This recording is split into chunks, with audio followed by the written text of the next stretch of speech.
Welcome to Showdown. I'm Mark Kaysen. On the run. Well, of course I'm on the run.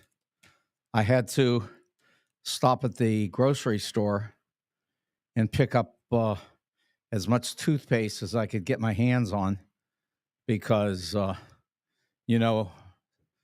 very shortly the fluoride will be gone. So get your toothpaste. And let's see. Unfortunately, I tell you, if you're in Ukraine, you got a lot more to worry about than toothpaste, I fear. But that's another story altogether. Here's a good one.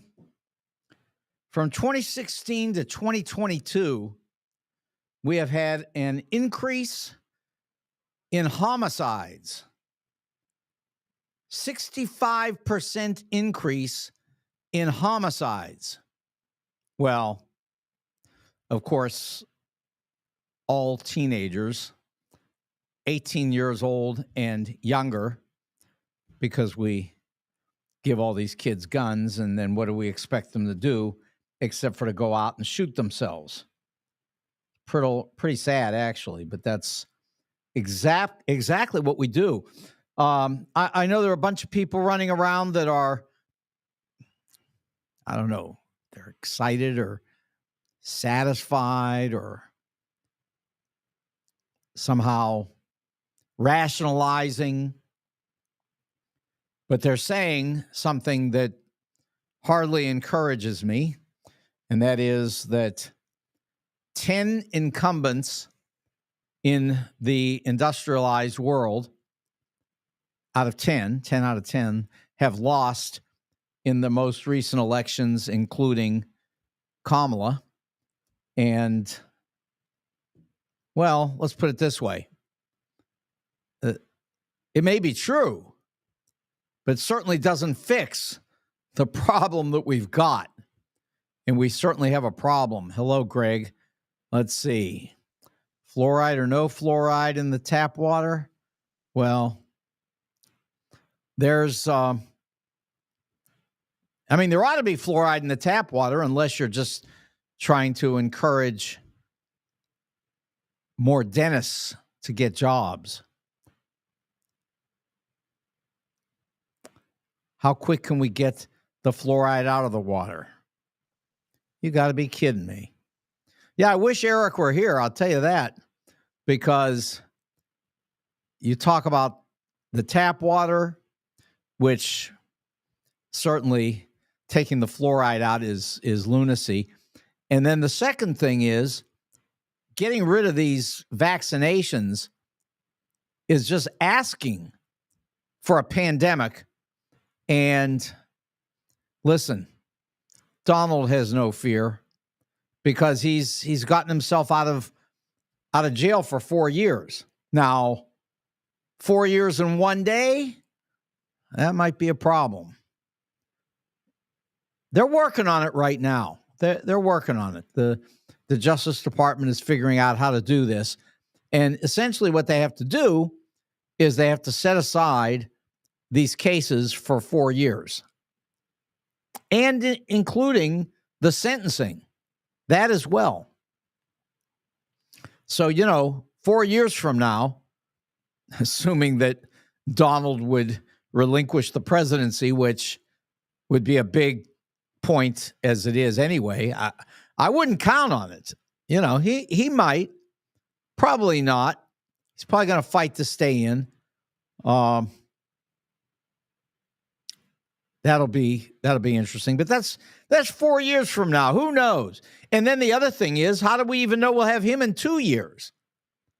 Might not. I mentioned yesterday, we did this with Richard Nixon, and Richard Nixon was gone in 2 years.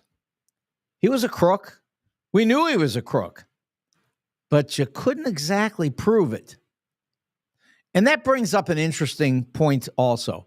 I had a question from a very good friend of mine, and he wanted to know if, and this is a supporter of Trump, if Donald is truly a criminal And if there's evidence that he is a criminal, if that's all true, why isn't he in jail? In other words, suggesting that the fact that he's not in jail yet is proof that they really don't have anything on him. So you try to explain that to people because, we have a rule of law, and I understand that people don't get it. They don't realize how our court system works. They don't understand what due process is. They don't understand a lot of things. And speaking of not understanding, one of the questions that's being asked almost by everybody, at least on my side, how is it that people voted for Trump who Trump is going to crush? Why would they? Why would people vote against their own interest? And I cannot give you an answer for that one. Why would somebody who is going to be hurt by this man vote for him? And it brings up an interesting problem in the country overall. And some of this, I assure you, we're going to talk about in the 4:30 segment. And that'll be with a professor friend of mine from Webster. And his name is Warren Rosenblum. Really excellent historian. And so we'll bounce some of that around with him. But I can tell you right now that this is how everything is viewed. Amazingly, and not surprisingly, but amazingly. If you vote for Trump, you're probably a working class kind of person, worried about the cost of goods, struggling in all different kinds of possible ways economically. And so who do you vote for? You vote for somebody in the billionaire class. Now, you heard how I said it, the billionaire class. He is in the billionaire class. He's just not a billionaire. Well, if you count that stock of his, which left him with the stock's worth $3.5 billion. He owes about $2 billion. So that leaves him with about $1.5 billion. The problem, of course, is that stock was up $4 today. It's a $500 million that he made today. But yesterday he lost about $1.2 billion. So that's nice. And the last 2 days he lost about $700-800 million. That's okay.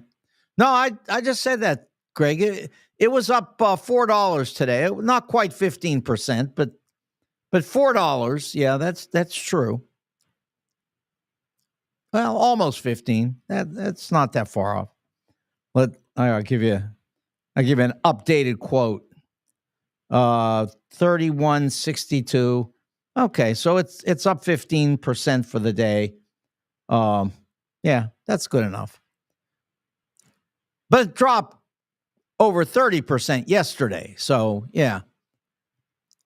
No, it's not just a crazy market. He's got a problem company there that is not going to end well, but, not for him. Nothing he touches works, so you know that. This is on its way to zero. Originally, I thought by September, but no, that didn't work. And the reason why that didn't work is because there was a rumor that Elon Musk would bail him out. Didn't happen, and the stock's sitting at 31 going into the weekend. Was down to 25 yesterday. The low's been 12. It'll break 12. Just relax. It'll get there. I'm not selling it short. No, I'm not doing that. But anyway, let me back up again. So he's in the billionaire class. Not a billionaire, but in the billionaire class. And in fact, I wonder what he's got in his pocket. I don't know. $50?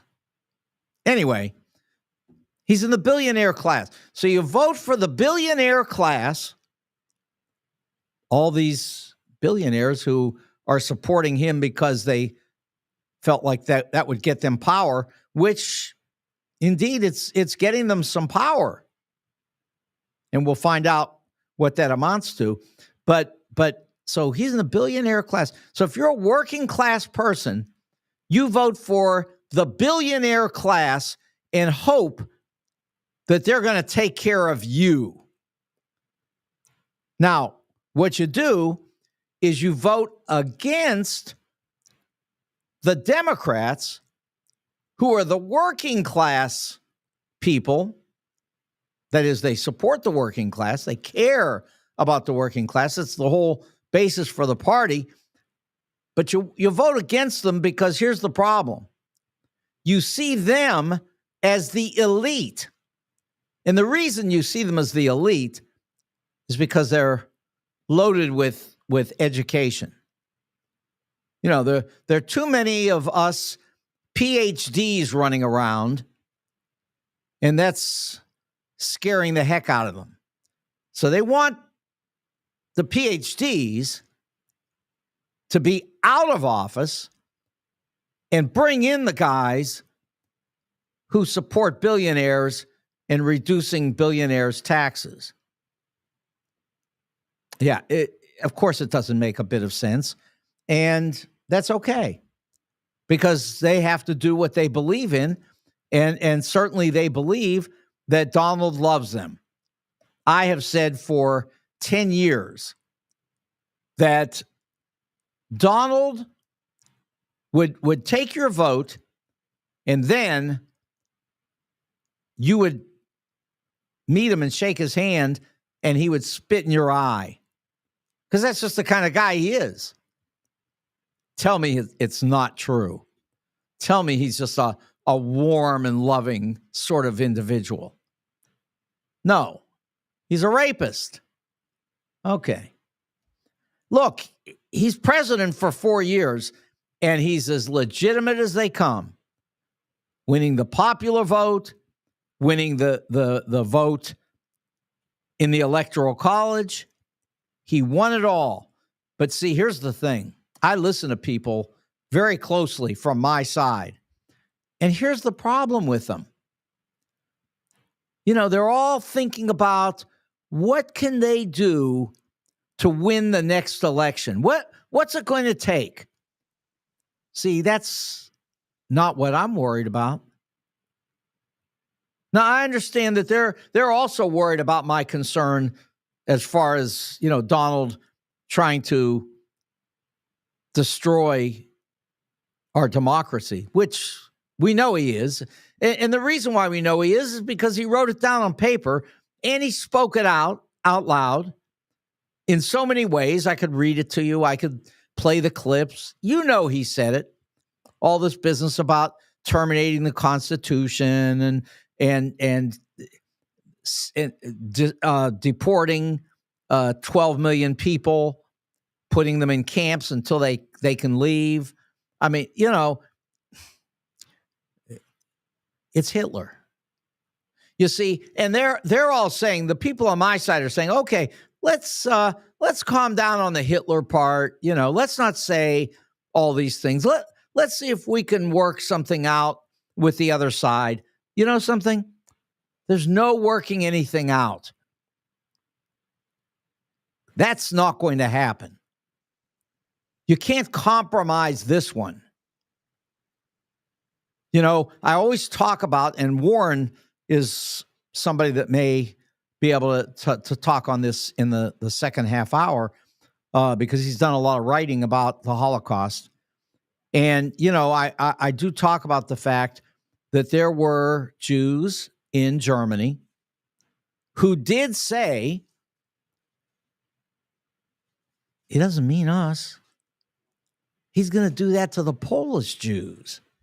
He's going to do that to the Czechoslovakian Jews. But not German Jews. We're Germans. We're together. He wouldn't do that to us. Of course, he did.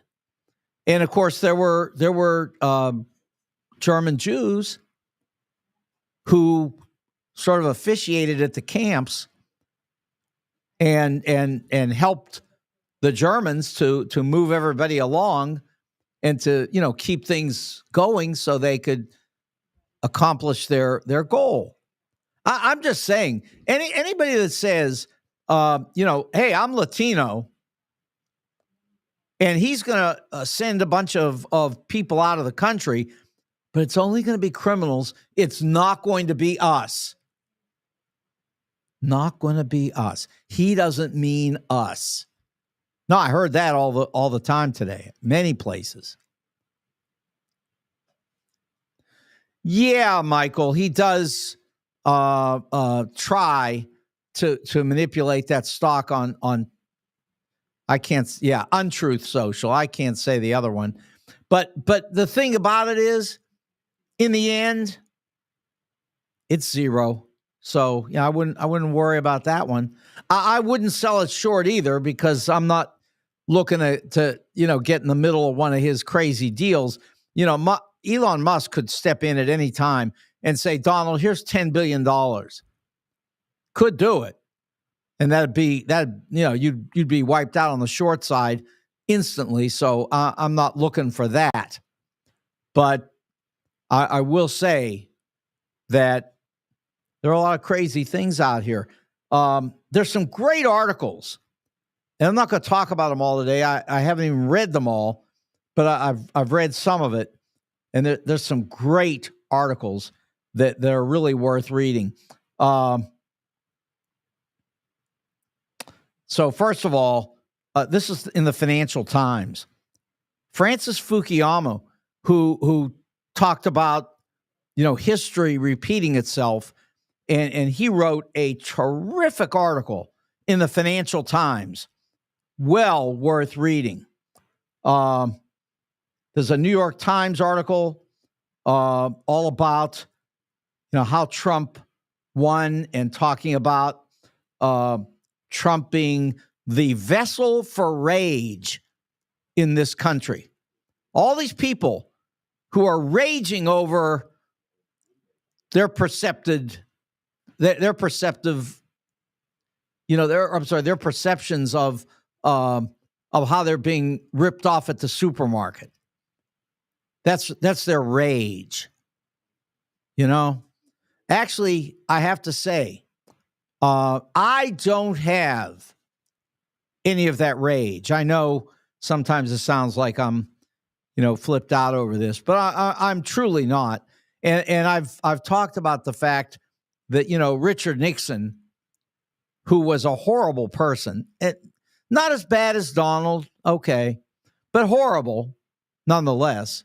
He destroyed many people's lives. Helen Gahagan Douglas is a famous example in California in a long ago congressional race when he was calling everybody a communist, along with Joe McCarthy.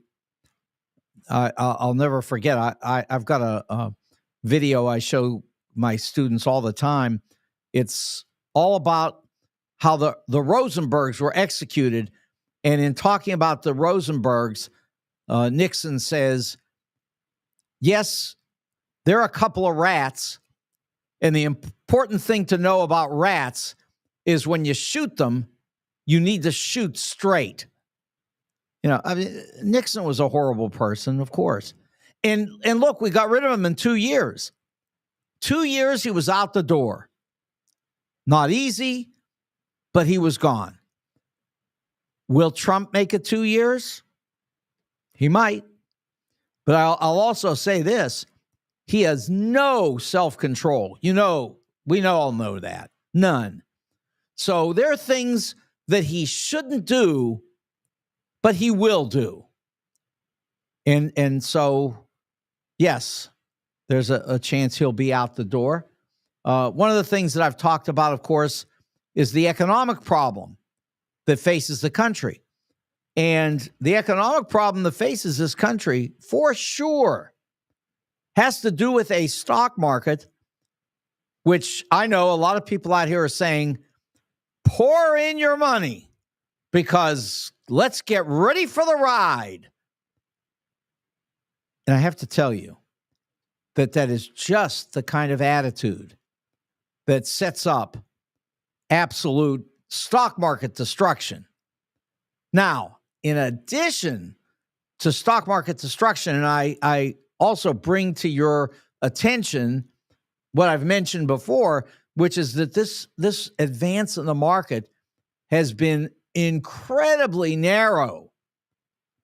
It's all in the Dow Jones stocks, which, funny enough, NVIDIA joined the Dow today, a stock that has been pumped up to the limit beyond what anybody would imagine possible, 90 times earnings.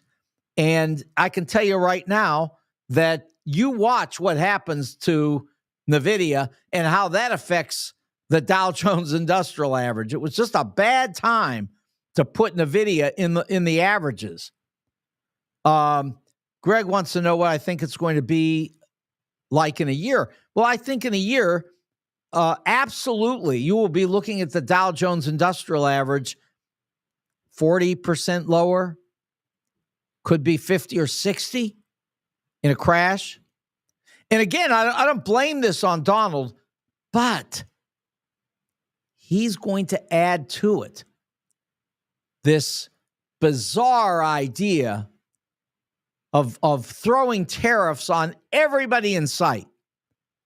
And I promise you, that's exactly what destroyed the U.S. economy in 1932. I mean, we got to where we were with a group of people in Congress who dumped tariffs on everybody. And they weren't even as much as what this guy wants to do. I mean, it wasn't 20 and 30% tariffs across the board. It wasn't 100 and 200% tariffs on this guy and that guy. That's what Donald wants to do. The Smoot-Hawley tariffs were considerably less and pushed us into a deep depression. So, if you want to know about this, just go look it up. Smoot-Hawley tariffs. And everybody, I mean everybody, high school kids, all know that the Smoot-Hawley tariffs pushed the U.S. into a deep depression on top of the problems that already faced the country. And let's also consider this one. Donald's talking about trying to get Jay Powell off the Federal Reserve, and he is the chairman of the Fed. And by the way, don't get me wrong, I'm not a Jay Powell supporter. I don't love him. Now, Ben Bernanke, yes, he was great. And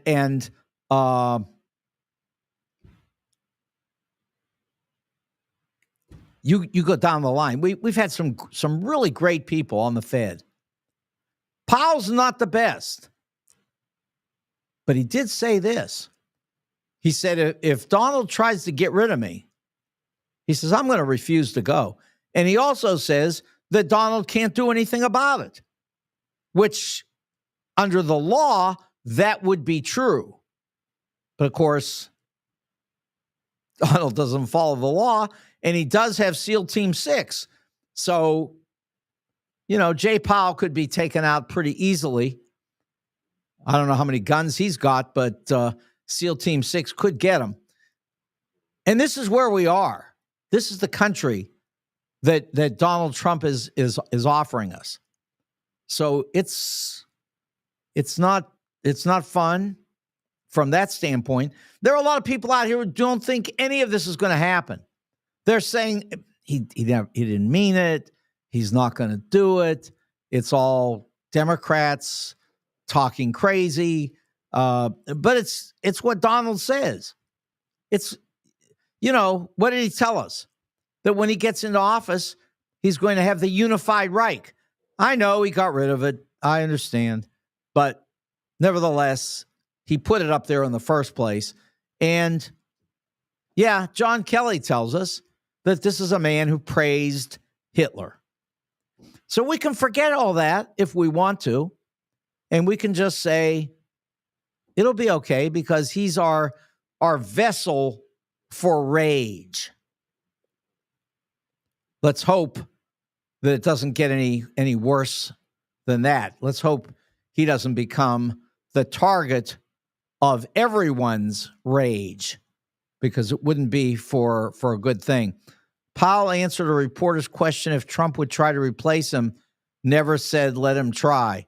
No, he said specifically, I read the quote. He said, Trump cannot get rid of me and I will not go. Period. Okay. So what I'm going to do right now is I'm going to do a little business, because in about 4 minutes, we're going to be joined by Professor Warren Rosenblum from Webster University. And I look forward to that conversation. I've talked on the air with Warren before, and he's good. He's smart. He knows what he's talking about. And what I'm going to tell you, which I know what I'm talking about, is you want to go to Wendy's for dinner. Wendy's is at 18,000 Chesterfield Airport Road. They've got wings and smoked meat and hamburgers and cheeseburgers and patty melts, all kinds of great food, salads, really good salads, terrific iced tea. That's my favorite drink there. Other people say there are other great drinks, but that's okay. Thanks to Greg, we like to talk about their French dip. But in addition to all of that and the pizza, let's not forget they've got baby back ribs and they've got terrific onion rings. That's Wendy's. And then if you go to Defiance, just down Highway 94, you're going to get the same great Wendy's food presented by Ben and his wife. And everybody loves Wendy's. You will too. Now, if you're looking for jewelry, you need Jewels on Hampton at 4506 Hampton, and they will help you with designing jewelry. They'll buy and sell jewelry and coins with you. They're extremely honest people. Al, the owner, is just a great guy. I love him. So does everybody that I've ever come in contact with who has gone to Jewels on Hampton. They love it. 4506 Hampton. That is Jewels on Hampton. If you're looking for great clothing, great men's clothing, well, you know that it's the St. Louis Suit Company in Clayton. They're at Forsyth and Central. The prices are low. The quality is high. They've got terrific overcoats, which I can tell you, and I've been saying, you need to get yourself a little overcoat here. It's getting cold out there. So go to the St. Louis Suit Company in Clayton. They've been there 30 years, and there's a reason for that. They're that good. And also, if you're getting married, they're terrific when it comes to the wedding attire. And finally, as far as I'm concerned, the best Italian food in St. Louis, and maybe anywhere, and that's Telena's. And I told you that the St. Louis Suit Company has been there for 30 years. Well, guess what? Telena's has been there for 40 years. And everybody loves their food. I got to tell you, it's Friday, and I always say that on Friday, it's spaghetti and meatballs day on Showdown. Of course, any day at Telena's, you can have those spaghetti and meatballs, and today is as good a day as any. It is the best I've had anywhere. And if you don't care about the calories, throw on the cheese because it's good. That's Telena's, 141 and Olive in Creve Coeur. They're great, but one of the great ones is right here with us now, and that is Professor Warren Rosenblum. How you doing, Warren? Well, now I'm hungry I know. and I feel like I need an overcoat. So I don't know. I feel like there's something missing from my life. Well, we try to provide you with everything. So I see you're in your car. You going anywhere good? Well, I'm in Chicago. I'm actually in my hometown, Oh, and okay. I'm not going anywhere. I'm going to stay right here and talk to you for a little while. I just got out of something. So yeah. Okay. No problem at all. Listen, I appreciate your time. We've done this before, and I think you know a lot. I don't know that you've got the answer to how we got into the mess that we're in since the 5th, but you want to say anything on that subject? Oh boy. Well, you know, I will say that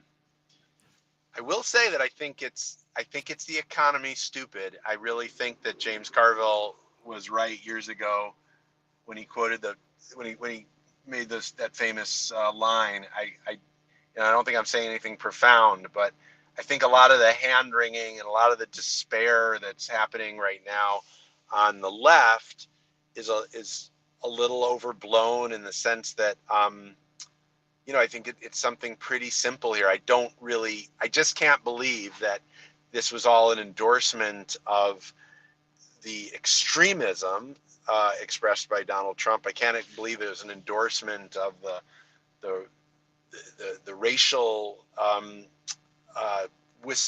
dog whistles that he blew. I can't believe it's an endorsement of the questionable practices regarding rule of law. So I really do believe that it's about the economy, and that if you want to fault anybody for anything, I think that Kamala Harris really could have done a lot more to make the argument that that that economically she was going to be doing something different, and that they didn't deserve all the heaps of abuse that they got for the inflation and the other things that people didn't like. But that would just be my very quick take Sure. on what I think you rightly have called a catastrophe. Yeah. Yeah. And the truth is, from my standpoint, I mean, I think that Kamala did a very good job. I like what she did. I'm sure you liked a lot of things too. But here's the thing. I think she was honest when she said, I wouldn't do anything any different, because I think that actually Joe Biden did a pretty good job for what was thrown at him. And I do think here's something that I've heard today, and it's in one of the articles. I think it might have been in the Atlantic, but one of them today. And here's what the argument was. How is it that in America that all of these working class people voted for the billionaire class to protect them against Democrats who presumably would be supporters of the working class? But one of the things that they were happy to vote against the Democrats for is the perception that Democrats are the elitist class because of people like you and I messing with PhDs. So what do you think?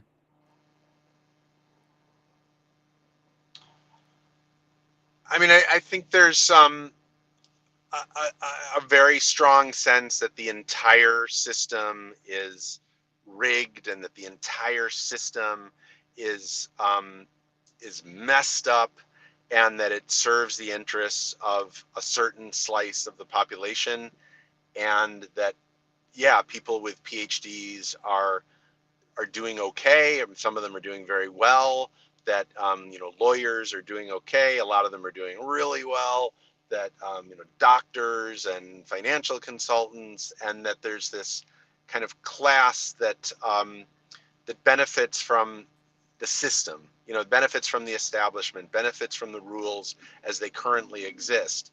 And I think what's upsetting to me about the way the campaign was done is that Kamala kind of ran from a lot of those accusations, and she ran from the questions about the inflation, And what I think she really had to do, and what I was wishing she would do the entire time, is challenge the narrative that somehow Trump between 2016 and 2020 was standing up for the little guy, and that Trump and Vance got away with some outright lies. I mean, they got away of saying that Trump had increased manufacturing when in fact the U.S. lost more than 200,000 manufacturing jobs under Trump. That Trump got away with saying that he had stood up for the little guy in those 4 years, that he had tried to drain the swamp, and none of that's really true. And I also think the narrative that says that Biden was to blame for the inflation somehow, when the inflation was an international phenomenon. The inflation was, to the extent that he had any part in it, it was a product of measures that he needed to take in order to stop a recession and in order to stop the progress of a system that was falling apart in the wake of these supply line cuts, and in the wake of the pandemic, and the unemployment that was starting to rise. And that, yeah, as you kind of alluded to, Biden actually did a really good job in getting the economy back on track, in rescuing jobs, in giving underemployed people a little bit of a lift, that they needed. And some of that led to some of the inflationary pressures that we saw. But this is the kind of stuff that I wish Kamala had gotten in front of, and it explained, and it said, yeah, we needed to do this. And that's not to say that the inflation hasn't really, really hurt, because it has. And to acknowledge that, and to say that, she realizes that there's been a lot of pain out there. But I just think she had to go challenge the narrative that somehow everything was great from 2016 to 2020, and that Biden screwed things up, which is, to me, such a nonsensical narrative anyway.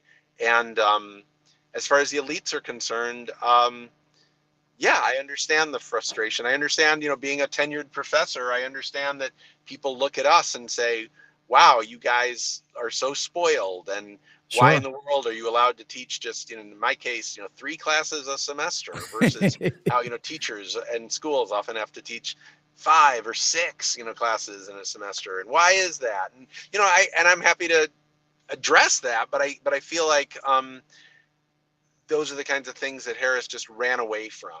And the emphasis on abortion was kind of silly, given that the voters I talked to in places like Wisconsin, where my wife and I were canvassing, they said, that's not number 1 on our list. We feel like abortion we're going to address in other ways. And they actually accepted Trump's argument that by giving it back to the states, that he was playing into the democratic process, and that's how things should work, and that people were exhausted about having abortion in the courts nonstop between, the time of Roe versus Wade versus the time of the Dobbs decision. So, I mean, I don't think she ran a great campaign. I do think, it was a mistake in what she decided to focus on. And in the end, I just think the argument's just going to go, it's going to go forward. And who can really do better on the economy? Let's see. I mean, I don't think Trump did a great job in the 4 years that he had. And I'm even more worried about the coming 4 years. So, yeah, so let's see. Yeah. Well, one thing for sure, we've got essentially, aside from the 4 weeks in COVID, basically 8 years of stock market gains, which have become increasingly narrow. And I just wouldn't be surprised to see Donald step into this situation and be faced with a real crisis of markets dropping, and of course adding his tariffs to a problem that he could make tremendously worse. And I mean, if anybody could wreck this thing, he's the guy. What do you think? Yeah. I mean, although I will admit that a lot of us thought it was going to be a disaster in 2016. And in fact, the fact is he inherited a pretty good economy, Yes, he did. and he kept it going, and it was good. I mean, the stock market continued to climb.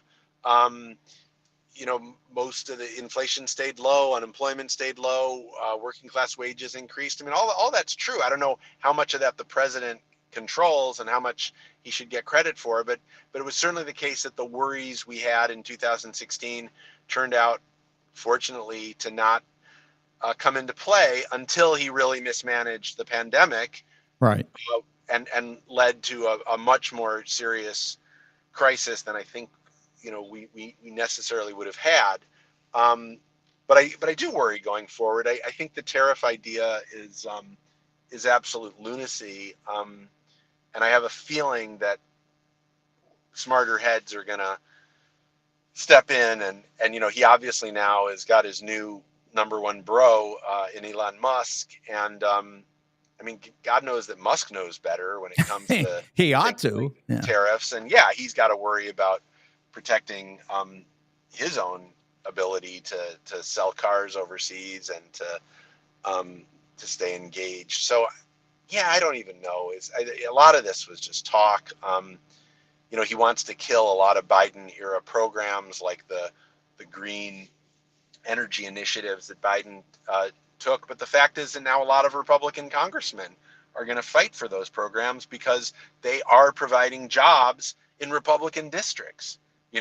So Trump says he's going to stop a lot of the payouts from the Inflation Reduction Act that Biden succeeded in putting in place, but I don't really believe him. Once everybody takes a closer look and realizes that that was a pretty darn good piece of legislation and that it's benefited a lot of people around the country, I have a feeling he'll pull back, and his supporters may or may not even notice. So, Yeah. No question what you're offering here is the optimistic view, which is legitimate, and that is that as you say, some of it's so bizarre that he couldn't do it. But on the other hand, he certainly could try, and knowing Donald, he's capable of it, of trying. I listened to Bob Woodward this morning. I don't know if you heard any of that, and he was talking about uh, how important it's going to be to fight back against the things that he's doing. And I think, and he said that he believes that the institutions of this country are a lot stronger than some people give credit for, and that they are capable of pushing back against the lunacy that he might try. And let me add one more thing on this tariff deal. I always say, and I haven't heard anybody ever bring it up in the campaign at all, and that's, I mean, every high school student knows about Smoot-Hawley tariffs and what they did in the 1930s, and anybody that doesn't get it, which apparently Donald doesn't, is in for trouble. yeah, I don't think history is Donald's strong suit. No. And the fact that he keeps talking about how great McKinley was really ought to make people nervous. And yeah, I mean, tariffs were a really blunt instrument, even at the point that the United States depended on them for revenue back in the 19th century, and then it was a really bad move in the 20th century when they decided to reintroduce that kind of protectionism. Um, so yeah, I think cooler heads will prevail. I do think some of his promises, like on the deportation of illegals, or so-called illegals, that I just think that's such a passionate issue to him, and it's one that is a really central promise. So I'm guessing that'll move forward, and that's going to be really, really ugly. It's going to lead to civil unrest because people are going to freak out. It's going to lead to some really horrific scenes, and it's going to lead to a lot of court challenges too. I mean, I think when it starts playing out, it's going to end up in the courts. It's going to be really messy. And then the hilarious, if there can be anything funny about such a tragic story unfolding, I think the funny part will be that when people start realizing, whoa, we depended on these immigrants for roofing jobs and construction jobs and so many other plucking chickens in those chicken farms, and and that's going to lead to inflationary pressures. That's going to lead to a crisis in the supply lines. Those jobs are not going to easily be replaced by native workers. I mean, I'm not going to be signing up to pluck chickens anytime Right. soon. And when people can't find a crew to do their construction work, they can't find the roofers they need, they can't get the products uh, off the farms. I mean, yeah, well, let's see how that goes. Yeah.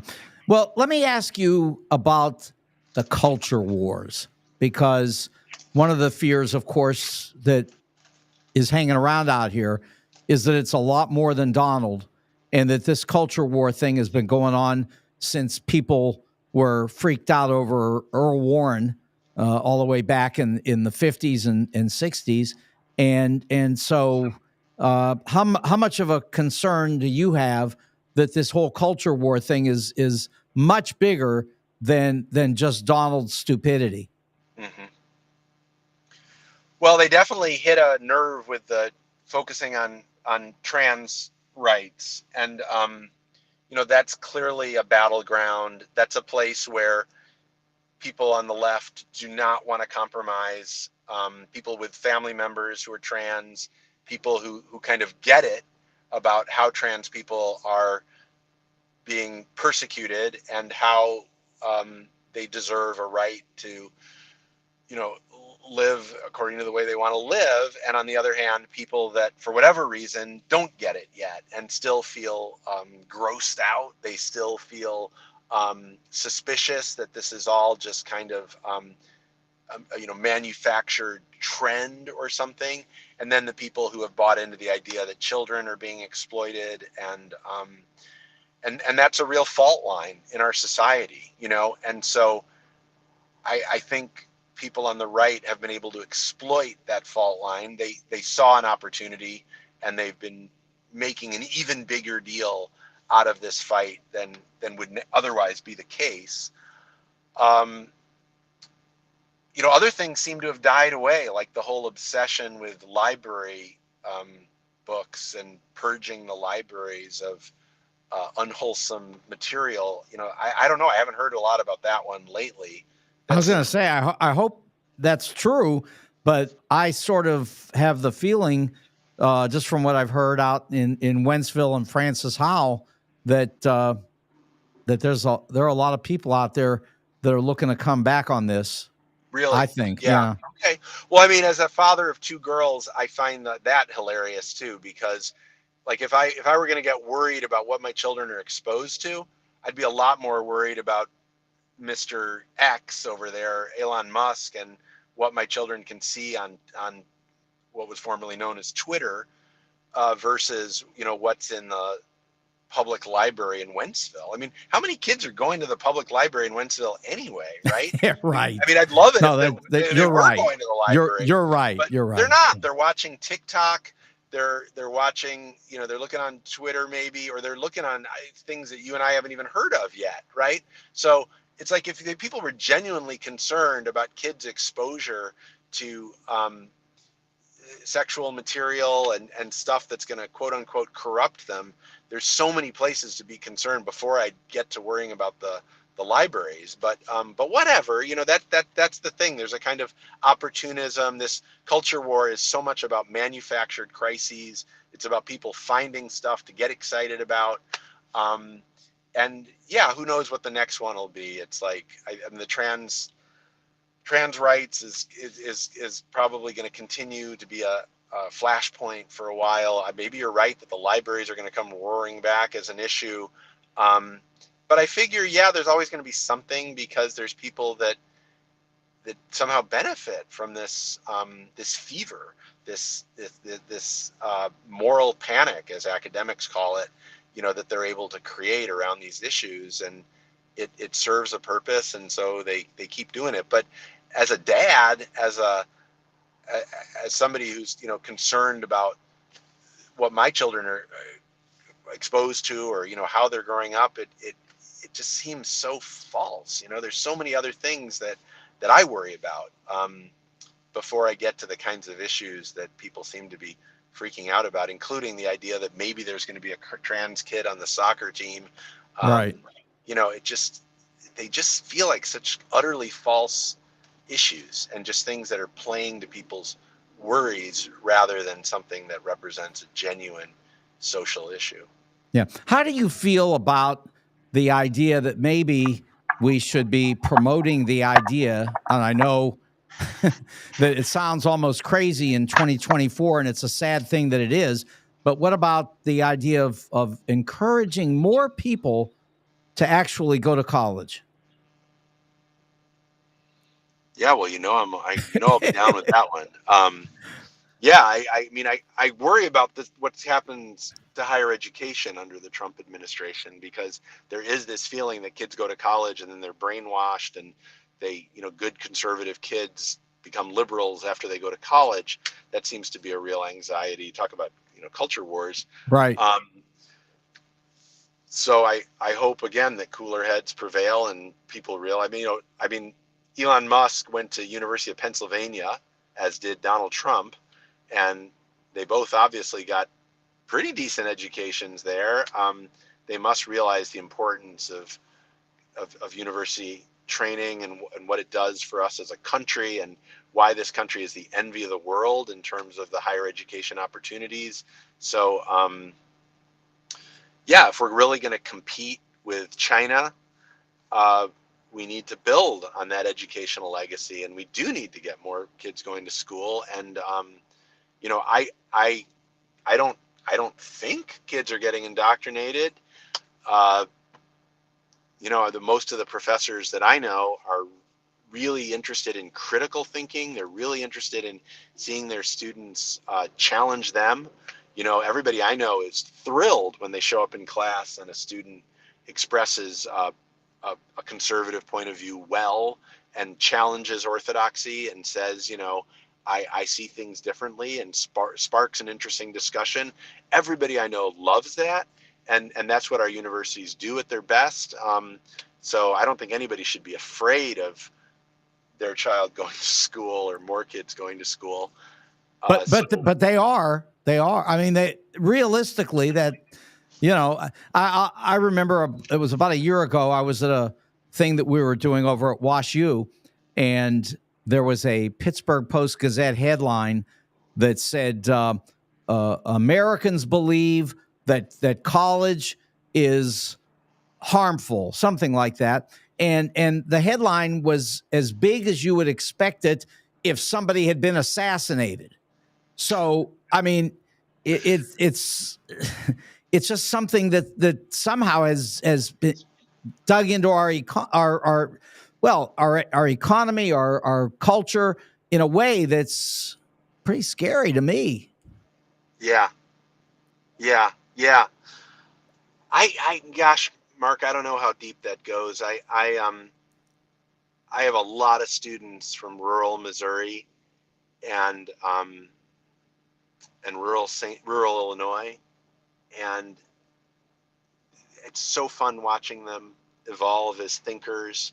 I love them. I love to stay in touch with them. I've got students that are deeply, deeply conservative. I got a lot of students who went to Webster in the early thousands who were police officers, and we're friends on Facebook. And I got to say, I see the world very, very differently than they do, but I know that they got a lot out of their college education, and I'm not the least bit sad about the fact that they've got their own political views, and that they kept them. I mean, I'm proud of them for thinking for themselves, and to me, that's how higher education works.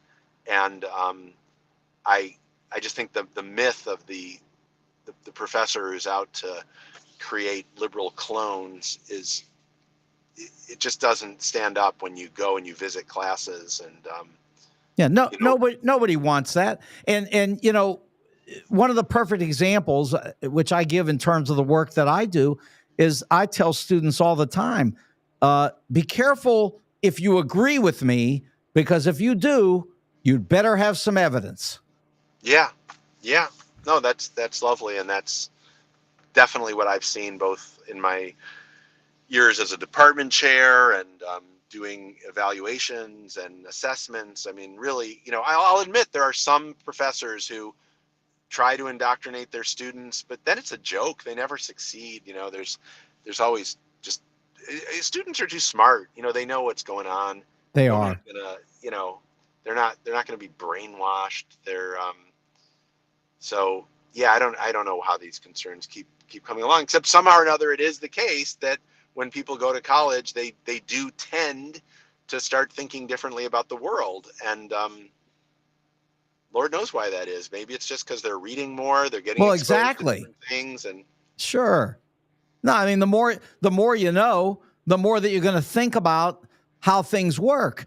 And so the fact that you may change your view, well, of course you're going to change your views and you're going to think about solving problems in the world. It can't be the same that you felt before you had any information. It just can't be.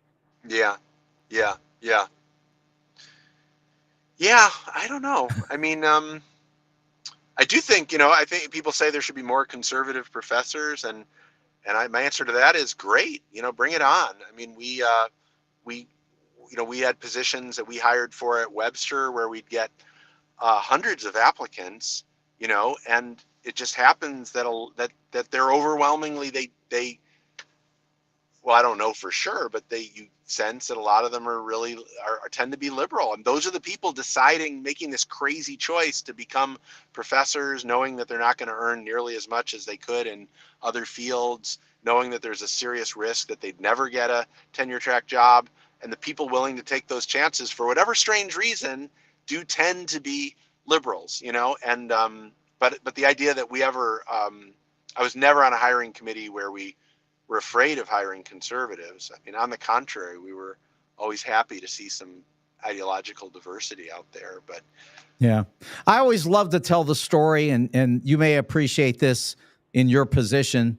And that is when I was at UCLA and I took my first political science course all the way back in 1968. I had a professor. His name was Bernard Brody, who was a former Undersecretary of Defense under Lyndon Johnson.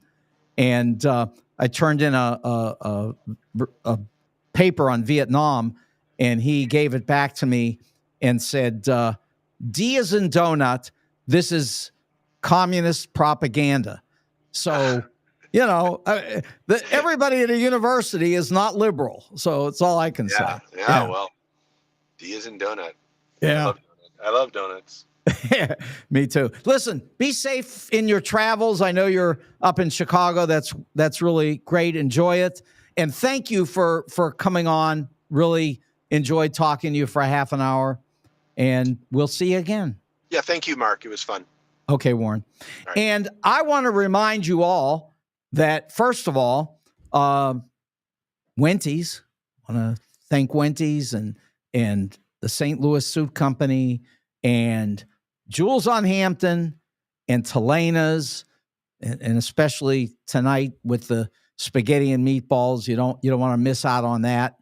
And there's so many interesting things going on in the world, and I can just tell you, Warren is just a good example of how far from extremism just good professors are, because it's just it's not normal for them to come out and be highly ideological and insist on really anything. They're usually far from political, and they're basically looking to solve problems and looking to solve problems with evidence. And really, I always talk about evidence in school, and I really talk about it here as well.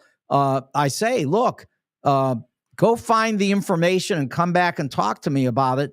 It's just one of my favorites that we didn't touch on is the energy thing, because the United States produces more oil than anybody in the world at a higher rate than we ever have produced. And the other side talks about it as if it's far from true, but it is true. And anyway, we're going to get out of here. Yes, DRC, it was definitely nice seeing you yesterday. And Greg, thank you. And everybody else. It's been a great week, not with regard to Donald, but everything else. And I will see you Monday. I'm Mark Kaysen. This is Showdown. Good night.